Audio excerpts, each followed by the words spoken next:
मालकानगिरी जिले में विपुल परिमाण गंजेई को जबत कर सोलुरकोंडा ब्यारेज निकट में ओरकेल पुलिस पेट्रोलिंग करने समय बड़ सफलता मिली। प्राय 8 क्विंटाल गंजेई चोरा चालाण होता समय गोटे बड़ कंटेनर सह 3 जन चोरा चालाणकारी पुलिस गिरफ्त कर बड़ धरण गंजेई चोरा चालाण संपर्क में चित्रकोंडा एसडीपीओ को विशेष सूत्रु सूचना मिलवा पर ओरकेल थाना पुलिस सोलुरकोंडा ब्यारेज निकट में नाकाबंदी करथिला। इस समय गंजेई बोझे एक कंटेनर चिमिटापाली गांव पटू द्रुतगति आसुवा देखि पुलिस यहाँ माड़ बसला। कंटेनर को अटकाई जांच बेले गाड़ी भितर भारी मात्रार गंजेई रही जमापड़ा। कंटेनर भितर एक सिक्रेट चैम्बर में 17टी बस्तार गंजेई पुलिस जानिबा परे गाड़ीर मालिक सह अन्य 2 गंजेई माफिया को गिरफ्त कर थाना को आनिथिला। 770 किलोग्राम गंजेई जबत सह 3 जन को गिरफ्त कर कोर्ट चालाण करा जायतिबा चित्रकोंडा एसडीपीओ कहछन्ती।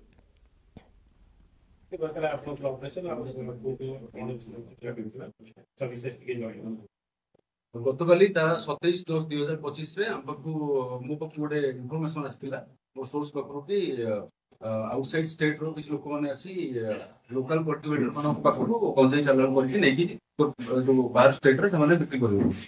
तो मोर किछ स्टाफ एवं आईएससी होटल पेस पर जो माने स्टाफ अछंती तांको कहि गोटे टीम टे गठन करलो एवं से माने पेट्रोलिंग डे पेट्रोलिंग हिसाब रे जाई सोलुकुंडा बैरेज रु कालीमेला रोड रे से माने जाई सेठी निजर पोजीशन नेइथिले।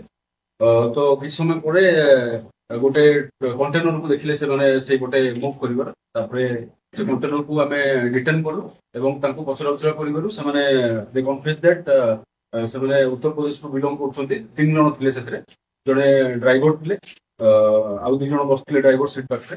तो तांको पचरा उचरा करिवरु से माने उत्तर प्रदेश रो बोली कहिले एवं ट्रक रे कोन अछि बोली कहिवरु दे फॉरवर्ड टू आंसर से माने कहि परलेनी ठीक रे कोन अछि बोली। तो तापरे समय कन्फेस कले कि आमे लोकल कल्टिवेटर पाखु गंजेई देकी आमे उत्तर प्रदेश को एटा सप्लाई करथान। तो तापरे आमे जहाँ भी एनडीपीएस एक्ट रो प्रोविजन हिसाब रे सर्च एंड सीजर रो प्रोसीजर फॉलो करू एवं एग्जीक्यूटिव मजिस्ट्रेट आ लोकल विटनेसेस मानक लेकी सेटारे उपस्थित रखी